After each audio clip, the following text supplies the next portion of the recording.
Are leftover millennials a bad influence on modern dating? Single men and women 30 plus, 30 to 40, 40 plus, whatever. The millennials, 80s babies. Show yourself some love. Show yourself some love. Just love yourself. Love yourself. Even if it's difficult. My point is, amongst my waffling, a while back, there was an article stating how adults, men and women, 30 plus, took over TikTok. And I was like, yes. I made a video about it. I was like, yes, of course we would. Of course we would. The good and bad thing about millennial influencers that talk about dating is they have journey, they have story, they have wounds and battle scars. The 30 plus people, yeah, you can say women have hit the wall and some men reach their prime. You can say a lot of men and women fall off in their 30s. But my point is, of course, why wouldn't we be so influential? We've lived long enough to know how dark it can be through past experiences and relationships and situationships and hookups and heartbreak. Some of us have kids. Some of us have been divorced. Some of us are still married and trapped in just shitty situations. My point is, we're old enough to know it's bullshit for a lot of us to still have hope. In China, if a man over the age of 40 and he isn't married, he will be called Guang Gur. Guang? Guang Gur. Guang. Not sure if I'm pronouncing it properly, but leftover man. Leftover men, male, Shong Yu. Obviously, that's not what it is. Obviously, it's Guang Gur. Guang Gur. Yeah, interesting, isn't it? Talk a lot about leftover women. She's hit 27 to 30, bang, the wall. Kevin Samuels called it the danger zone, if I'm correct. 27 to 35, if I'm correct. He called it the danger zone. Now, for women, this is interesting. Like, oh yeah, you see, men are leftover as well. You see, men are leftover as well. But the point is, a lot of men reach their prime in their 30s and 40s. Not all men. A lot of men do fall off. But this is why, again, it's good for men to focus on building themselves constantly. The fact is, leftover men, of course, exist. A lot of men have given up on dating because it's like, what's the point anyway? But the point is, a lot of men do reach their prime. Whereas for a lot of women, their prime was in their 20s. In terms of dating, not in terms of her being a woman and in her life as a woman. No one cares. No, in terms of how, not all, but a lot of men would see some women. Their prime was in their 20s when they were their most attractive. A lot of women do fall off and hit the wall by 30, so it's a different story for men and women. But it is interesting. Know that the men who are trying to date young women are the leftovers. Bruh. No way. Oh my God, really? The leftovers. Guang Gur. You get no bitches. Like I've just said, a lot of these men have reached their prime. And women do say it's because they can't handle a woman their own age. Bullshit. She's too savvy. She's been through it. She knows too much already. To a degree, that's the point. To a degree, some women only ever know just crap men. Some of the trashy, bad boy, the guys with vibe type of thing that they chase and have chased for their 20s and they get broken. So that's their view of men. You're just jealous. That is a thing. A lot of men know that. A lot of men know that they are crap. And if a woman dates too many crap dudes like him, because they can't get somebody their age to be quiet when they're trying to manipulate them. Thank you. For what? I didn't do anything. We went out to dinner, we went out to ice cream, great chat, great time. He drives me home and in the car, he asks me if he can kiss me goodnight. And I say, oh no, I'm just gonna give you a hug. Damn. Being in and out of your life randomly, they are not interested in you. So how you late? So she be in heat, and if she can't get none, she gonna get mad. I'm going to die alone. How are you gonna let a girl abuse you? Can I lose if I'm already chose? The problem is, I have no idea how I feel about it. But I cannot even put into words how fine this woman looks. I make all the girls that I bring home walk through this, because if they don't fit through this, then they probably shouldn't be coming home with me. Why is every pretty girl with a horrible looking man? I don't understand.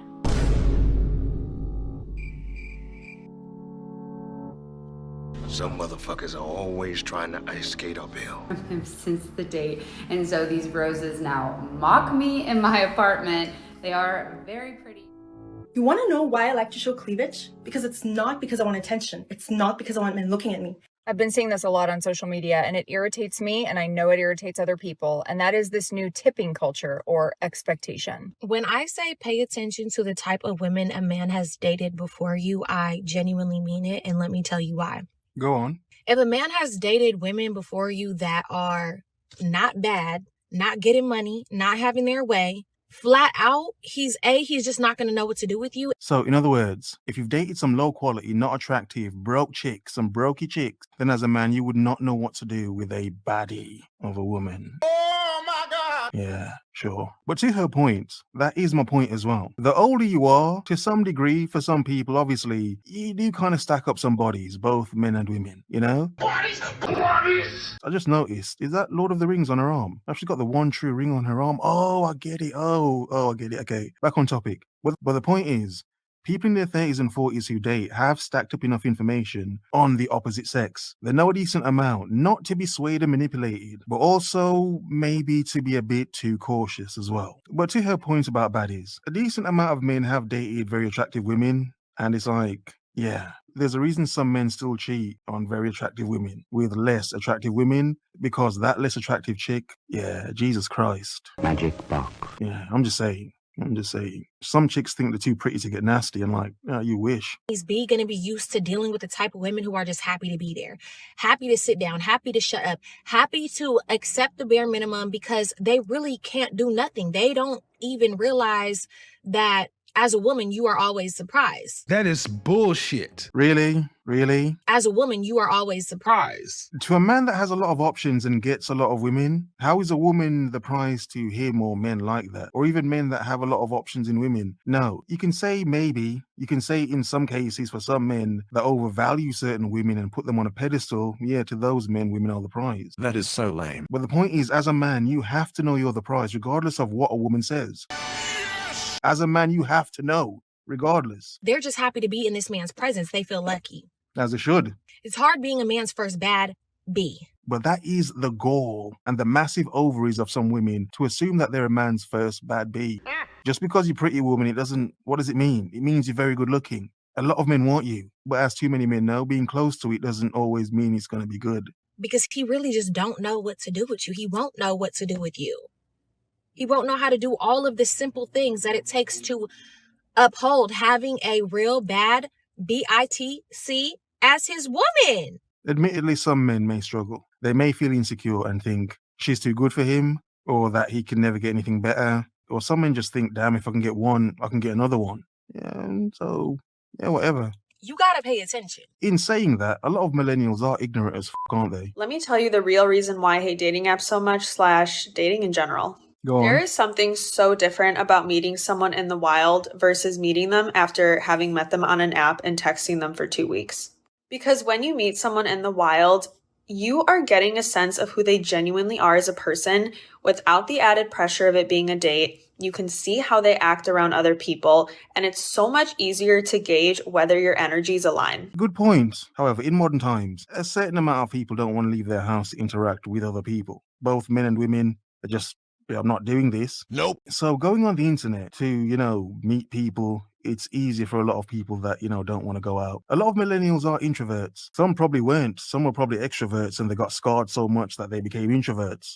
So yeah. Some have anxiety, both men and women. So hooking up on the internet is just probably smoother and less painful. So they're going to do it. Human interactions they're not becoming less common. But you do wonder if more and more people are struggling with just normal human interactions. Versus when you meet someone on a dating app and the first time you meet is in a date setting, I feel like you're putting on an act. When you go on a date, there is definitely this added pressure of having to be perfect. And for whatever reason, I feel like when you're in a date setting with someone, it is so much easier to judge them. And imagine how much time you can save by meeting someone in a natural way and getting all those red flags ticked off instead of going on multiple dates and not seeing who they really are until you get more comfortable with each other. That's how a lot of relationships work. You kind of fumble about for a little bit, then you get to know each other more and more, then you realize, I should not be with this person. Oh my God, you're fucking horrible. So let me also add that when you meet someone in the wild, conversation is so much easier because you're not in that date setting. Because again, when you're on a date, you're kind of hoping for the best. You don't know how conversation's going to go. You don't know if you're even going to be attracted to that person to begin with. And let's not forget that on dating apps, you're basically picking someone based on their appearance. Yeah, exactly. And obviously, women have shown from their choices on the internet what they're looking for. So a lot of men in public would take that understanding off the internet to think, well, this is what women want. I don't match up to what women want. What's the point in even trying to approach her in public? So the point is, yes, men should approach in public. But the thing is, a lot of men have realized because of what women have said and say constantly that they probably should think twice about approaching her in public. And think of all of the potential amazing people you could have connected with that you swiped left on just because you didn't like their picture. Because I can tell you from personal experience, every single app date that I had ever been on, the guys were good looking in pictures, but then personality wise, there was nothing there. It's interesting that in modern times, we do judge each other on appearance a lot more than probably we ever have, both men and women. So if first impressions matter, is it more about looking good or impressing the other person? Have a nice day.